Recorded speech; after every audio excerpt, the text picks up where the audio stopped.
Hey guys, today I'm gonna teach the last sequence of arpeggio that I've shown. I've shown it on the first video of the channel. If you haven't checked it out, I'm gonna leave it at the end. But it was a very famous chord progression, and there's a lot of chords actually. I took it from songs that repeated many times because I know two songs that repeat that exactly same sequence, maybe three of them. And well, what's the sequence and how do you execute it in arpeggio form, which is an interesting thing. I've chosen it as the first thing because I think it involves a lot of theory, a lot of interesting stuff. Well, this specific chord progression has a lot behind it, but like, what's the sequence? I start with a pick first of all, and I'm gonna be using a pick because that's the most usual way to do arpeggio, and it is gonna be usually faster doing an arpeggio this way, except if you're not used to it. And the chord progression, well, if we consider a C major, like a C major scale, then we're starting at the 6th chord, which is a A minor. The arpeggio picks the tonic, a very important one, actually essential, which is in relationship to A, that's the third note, which is A, B, D. Oops, it's actually a C. And that interval is the minor interval, which is, well, not a minor interval, it's what characterizes a minor chord, a minor third, and the 5th, which is usually what we use to complete it. So the arpeggio for A minor would be A and then C, and then lastly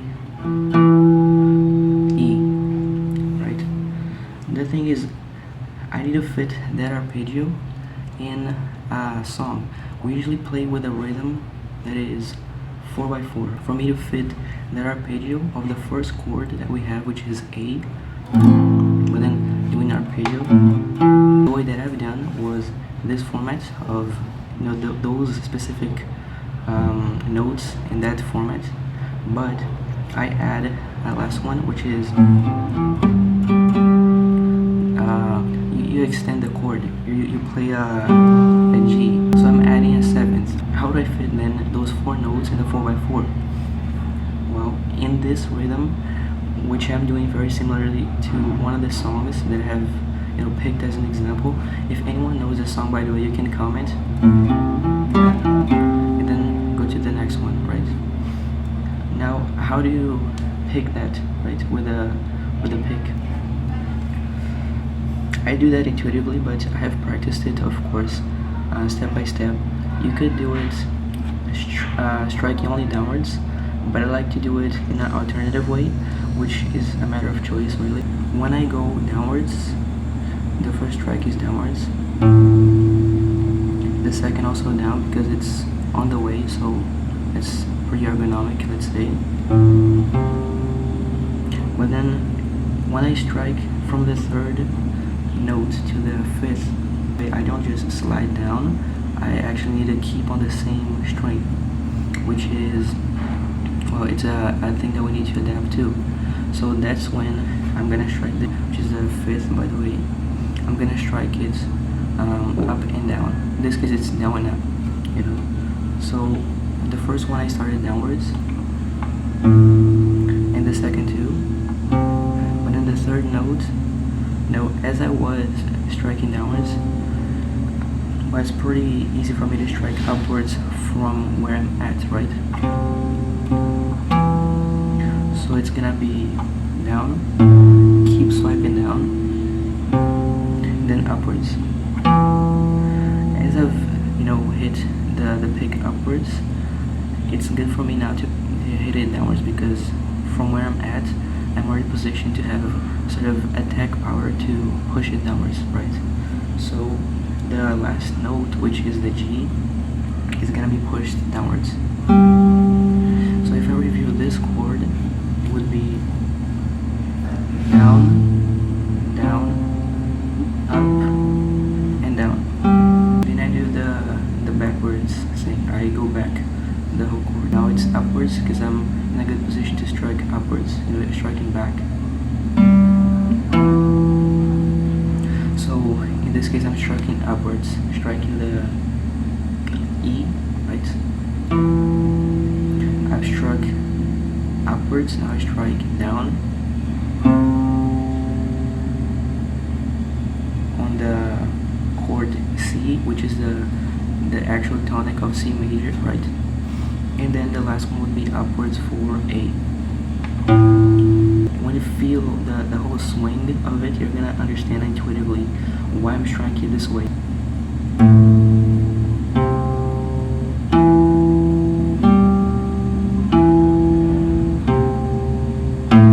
Look at my right hand, how it looks.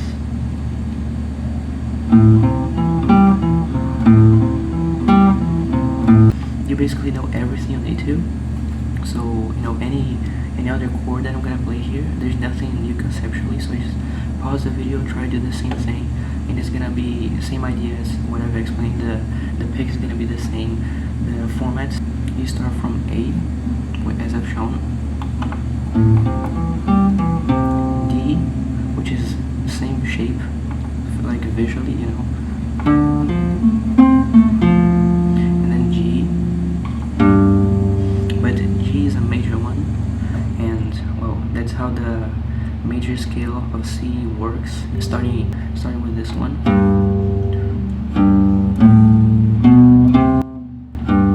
So you have G. Go to the next one. If you keep stacking, you're gonna get to this last note, which is a seventh. It's a minor seventh. So until we get towards G, it is in summary.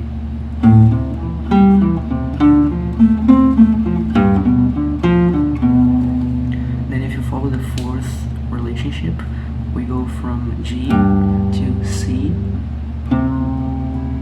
and stack the chord. Much easier because this is actual C, which is the main note of all the scales primordially.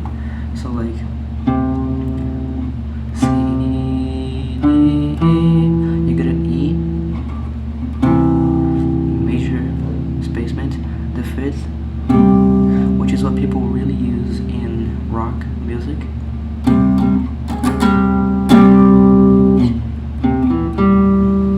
And you complete the seventh, major seventh, by the way.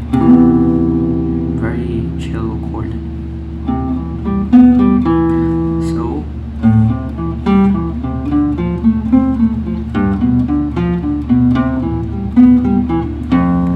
F, I do it this way.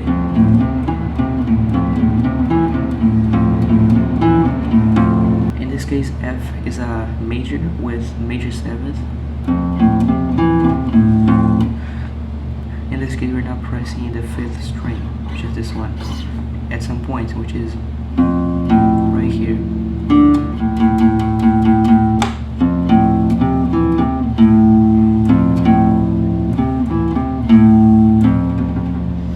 And then go to D, and then E. E is major.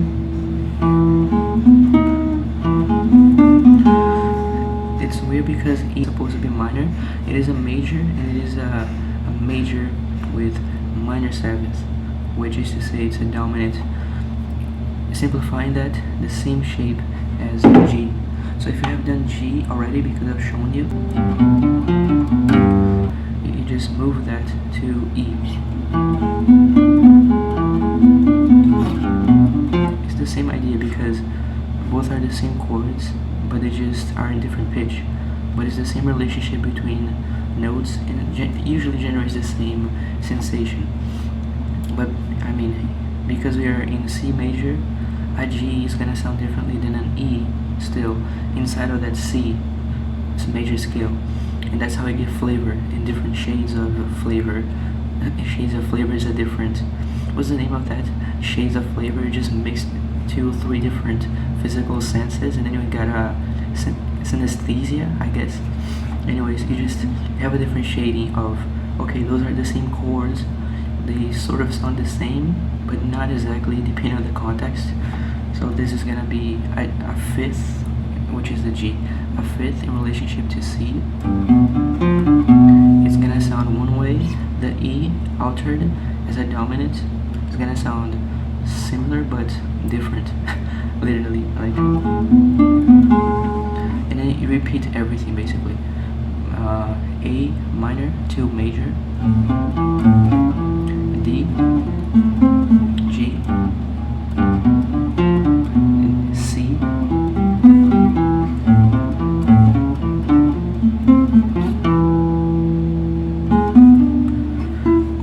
of course there's some variation in the order that I follow. For instance, at the beginning I only play A minor, I don't play A major, but this is a matter of memorization, you know. Any song you have to memorize sequences, and not always do they make sense, but that's how you do it, you know. So if we review all the sequences, I'm gonna say it out loud. A, D, G, C, F,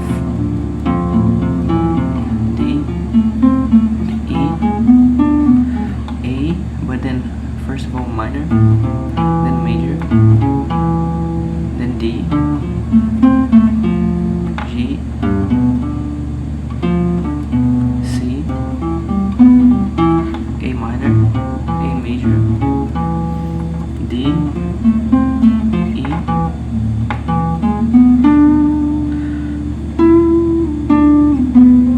I'll even try to do that as an editing experience, right? Because it's my first editing experience in life, to play the bass and then play the little improvisation at the end, right? So let me try that out. You guys gonna see that right now.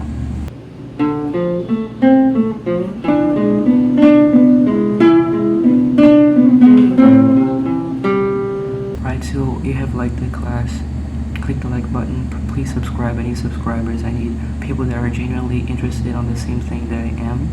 So if you guys wanna, you know, build that little community where I show my own way of teaching the guitar, then please, you know, I'm gonna be producing videos every Saturday, weekly. And this has been a very famous chord sequence, and that's very famous because it is, you know, it's gotten a fourth interval relationship between the chords most of the time. So people could call the sequence 6, 2, 5, 1.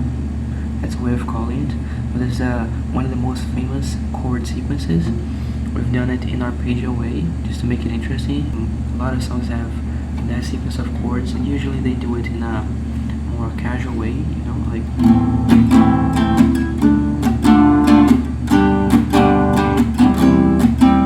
In a more common way, with a common chord shapes, which I'll be teaching, of course, in the future.